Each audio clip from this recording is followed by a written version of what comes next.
Welcome everyone. Today's presentation is about two important aspects of life: managing relationship and being happy. Whether it's our family, friends, colleagues, or ourselves, relationship deeply impacts our happiness. Let's explore practical ways to nurture relationship and enhance our well-being. Why relationship matters? As we all know, human beings are naturally social creatures. We thrive when we have meaningful connections. Studies show that people with strong relationship are healthier, live longer, and are generally happier in lives. Relationship provides us with emotional support, purpose, and joy. With, as we all know, emotional and physical health, the stronger bonds is equals to greater happiness overall in life. Defining a healthy relationship. A healthy relationship is based on trust, honesty, communication, which must be open and direct, I would say, and respect. Mutual respect is detrimental in any relationship, be it relationship between classmates or between any faculties or something. Mutual relationship is very important. It's about feeling secure, understood, and valued. Emotional support is crucial. Being able to share your highs and lows with someone strengthen the bond with the humanity as well and with the people we are concerned. Now, coming on to the components of relationship management. Managing relationship effectively requires key skills. Self-awareness allows us to understand our emotions. Empathy, it's also a very important feature in managing relationship. Empathy helps us connect with others. Communication keeps relationships strong, and conflict resolution ensures disagreement don't break them to the point of no return. Self-awareness in relationship, there must be. Self-awareness is the foundation where we understand our emotions and reactions. We prevent misunderstandings also. Recognizing our emotion, I would say, triggers and settings realistic expectation can help maintain peace and positivity. Here there is nothing more to understand. I would only focus more on understanding our expectations is the key highlight of this slide. Now, the power of empathy. Empathy is not just the ability to step into another person's shoes, as we all know from the definition. It's about active listening. We have to listen also, not just hearing the words, but understanding their feelings, what we would feel like in their shoes or in their situation. Empathy strengthens the trust and makes others feel valued. More, as you can say, validating, listening, and seeing. See, observe them, their facial expressions, their body posture. Listen to them, what they have to say, what they have to share, and validate their concerns and emotions. Then, as this picture also picture recipe is be clear and assertive in managing the bridge. Bridge is the basic form of diplomatic channel, be it in the countries or be it at a personal level. Bridges are very important in healthy relationship or a healthy communication. Be clear and assertive. Being clear and assertive prevents confusion. Listen carefully without interrupting. Shows respect. Remember, body language often says more than words. It is the key, golden, holy grail, body language and your words. I would say the selection, articulation of words is very important in making and preserving that bridge between people. Handling conflicts positively. Okay, conflicts are inevitable, but it doesn't have to be destructive. Staying calm helps avoid escalation further. That might deteriorate a relationship to the point of no return. Focus on solving the problem instead of blaming the person. Look for the solutions where both side feels heard and respected. I don't say in negotiations there must not be clear winners or clear losers. When there are clear losers and clear winners, and other party does not feel respected, it burns down the bridge and further communication will hold. Stay calm, focus on the issue, not the person, find a win-win solution. Not a one loser, either one loser or one loser solutions are not the best in managing relationships. Setting healthy boundaries, as we can see here, these red boundaries, that's a different issue. Setting boundaries is not about pushing people away, it's about protecting our emotional health. Clear boundaries prevent our resentment in our hearts and burnout. Sometimes, when we don't have clear boundaries, people might step onto us, step onto our feelings that we might not be very comfortable with. It's also important to respect others' limits, understand, and it's not something you can cultivate in one day or two. You have to be respectful and be mindful what you say, and I would say we can all learn with time. It's not that much hard. Okay. Trust building. Be reliable and consistent. Trust building. Be reliable and consistent. Trust builds over time through consistency and honesty. Keeping promises and admitting when you are wrong shows integrity of your behavior or your words, I would say. Trust is the backbone of any strong relationship. Keep promises and admit mistakes when you do it. That's all. Now, coming on to the link between relationship and happiness. Healthy relationship act as a safety net against stress. Feeling loved and belonged are core human needs. As I have already said, we derive our most of our behavior and culture from ancestors, and most of our time was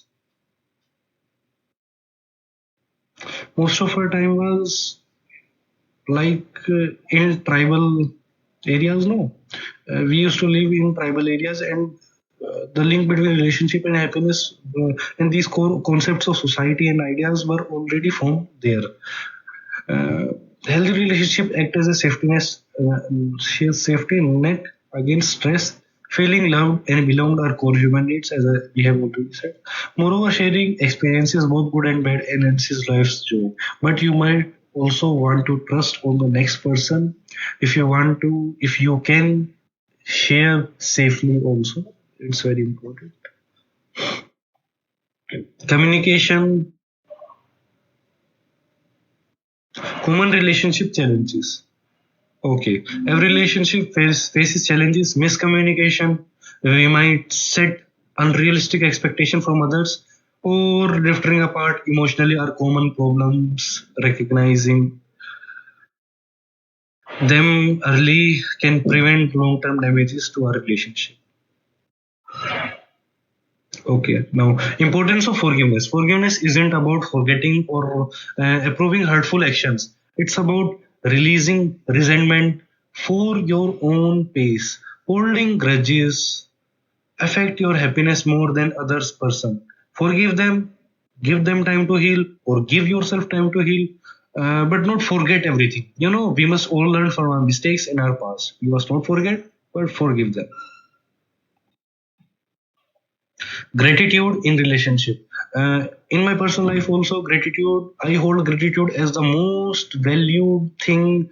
More than love, more than trust, gratitude must be present in every human's life. It transforms relationship. Recognizing and appreciating small gestures make people feel valued. Expressing thanks foster a positive environment where happiness thrives. Express thankfulness as the PPT also suggests. Express thankfulness regularly, but not on a very large extent. Uh, Keep it crisp, keep it solid. For focus on positives, and the negatives must only be used in constructive criticism, not loosely. Otherwise, it loses its purpose and it loses its value. Managing expectations. Many disappointments come from unmet expectations. Communicating your needs clearly help avoid Misunderstandings. Remember, others can't read your mind. Speak up and stay flexible. You know, in life, there are many instances where we used to think he could have done that, she could have done that, but try to understand the situation from others' perspective also. If you don't directly mention your boundaries, your time, what's going on to miss that, uh, if you do not clearly communicate with others, others won't be knowing your problems.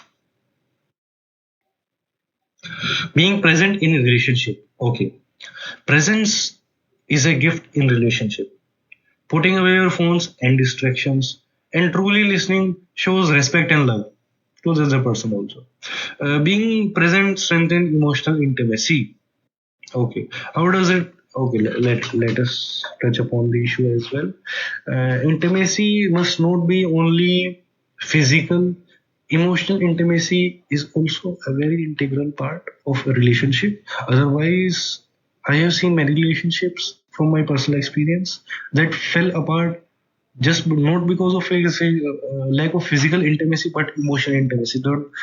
People don't understand each other very well.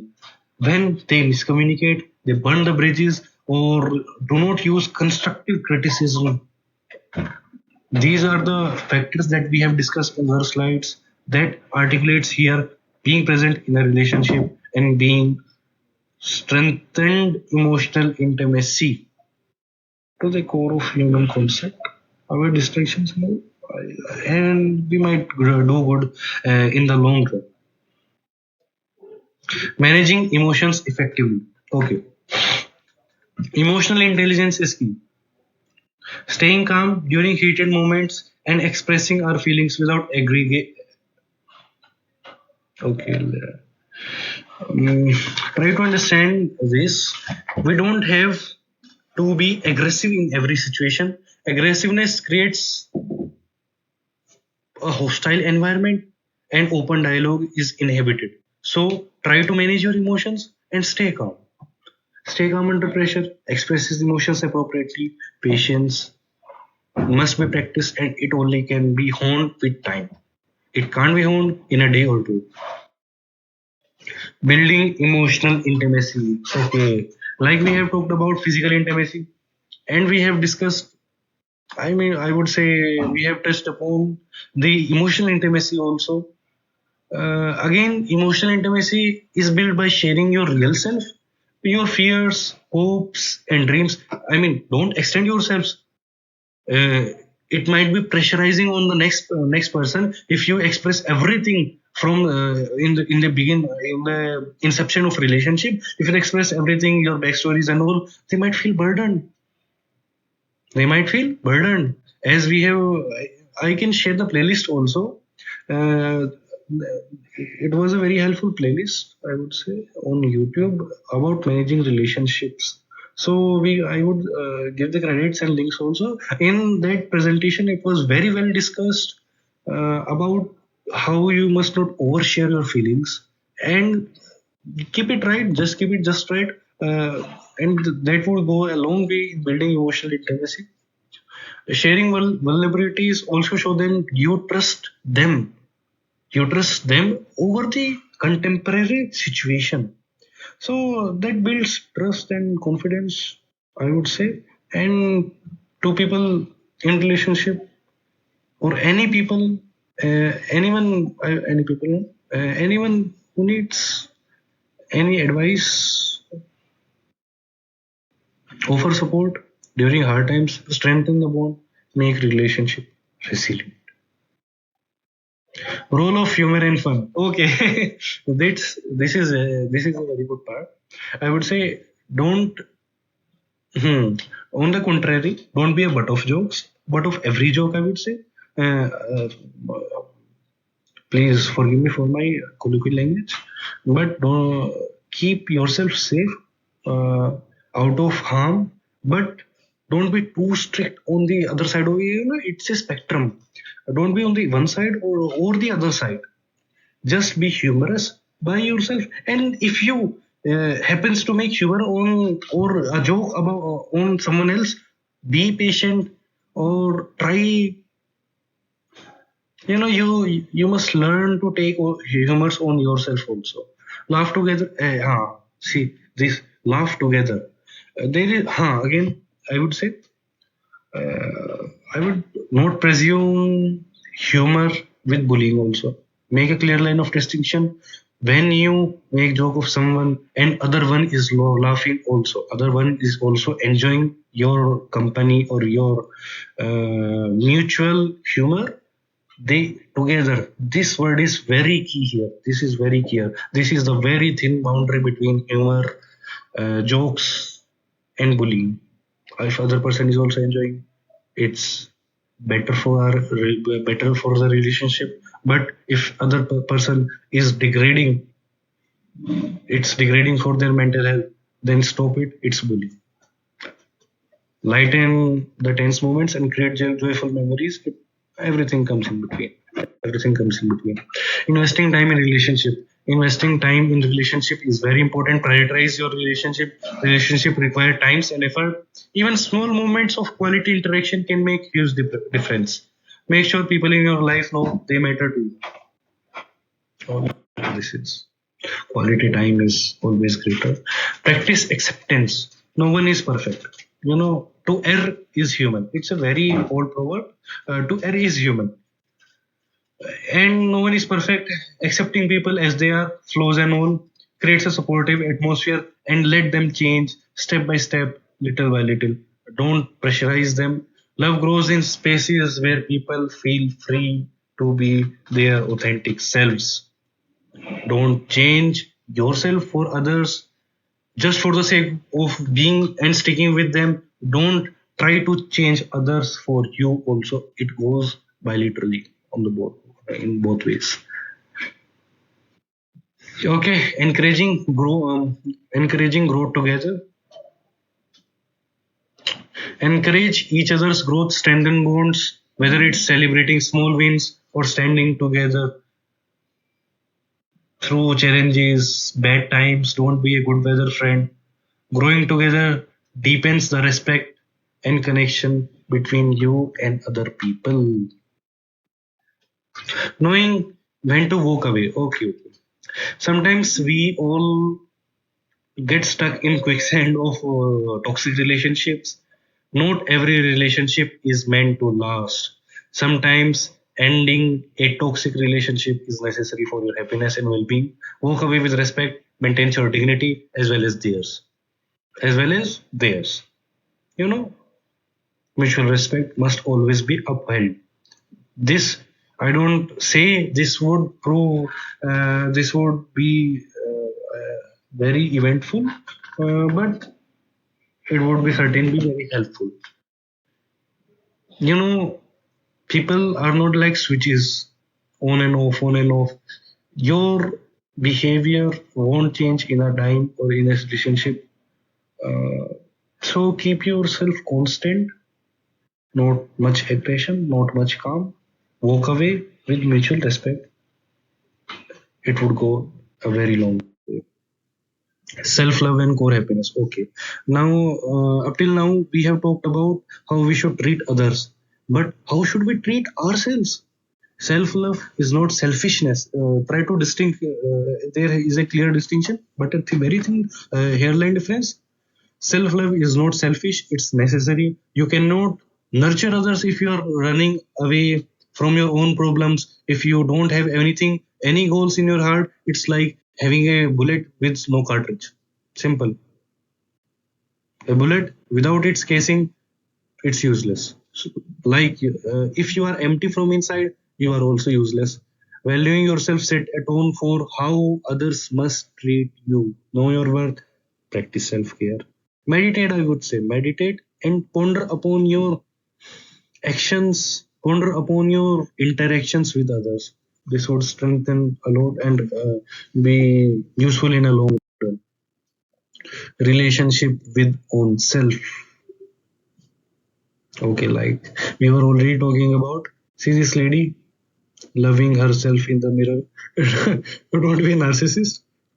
Don't be a narcissist. Narcissist. The relationship you have with yourself set the foundation for all others. Positive self-talk, self-compassion, and pursuing personal passions are critical to happiness. But don't overdo it, otherwise you will be a narcissist. Narcissist. Respect others also and respect yourselves also. Make a healthy balance. Nothing more to say here. I don't emphasize more on these slides. Managing stress in relationship. Stress can strain our relationship. Okay. Stress, these four lines. Identify what triggers stress and addressing it through open communication can prevent unnecessary conflicts. Sometimes stepping back briefly, take your time, be calm, and offer clarity to others also. This would, I would say, 90 to 95% of the time, you would have a solution with this approach. In anger, humans don't tend to make very good decisions and you regret it afterwards. So take a break, step back, take yourself aback, and ponder over things. Ponder over, have insights about the situation.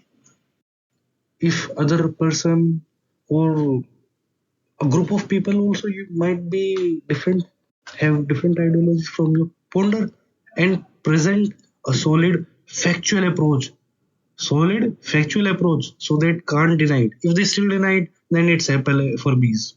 It's apple for bees. Don't even waste your time over there. Celebrating relationships. Okay, okay. We have a dog also here. Recognize milestones. Celebrating relationships keep us alive and exciting. Recognize anniversaries. Create unique traditions. 4-year party, 5-year party of our relationship with any people. As we have our dog also, your doggy boy. Also, create unique traditions and honor the journey you have shared and foster a deep sense of connection with others. Be it animals, be it humans. You get the point. Happiness is a daily practice. Okay. Happiness not only keeps you healthy, and it's not also a destination. It's a practice. Daily acts of gratitude, kindness, and patience slowly build a fulfilling life for you also and for people around you also. The small habits we cultivate along the along the way makes the difference. Cultivating a crop and then harvesting its benefits. It's just like that. Small habits, big results. Gratitude, kindness, patience. Like these yellow balls of emojis. Key takeaways. Okay, okay. Nurturing meaningful connections. Uh, Basically, to sum it up, healthy relationships are essential for happiness, for your mental well-being also. Empathy opens communication, forgiveness strengthens bonds, and above all, valuing yourselves is the first step of valuing others. Don't be an empty shell, like we have already discussed. Thank you. Okay, if you have any suggestions for me, like I have to change my presentation style, or I must add some historical figures or some more quotes from great people of history, or something from other traditions, geographic distances, and other cultures. We can have an open and healthy discussion in the comment section. Okay, thank you for your attention.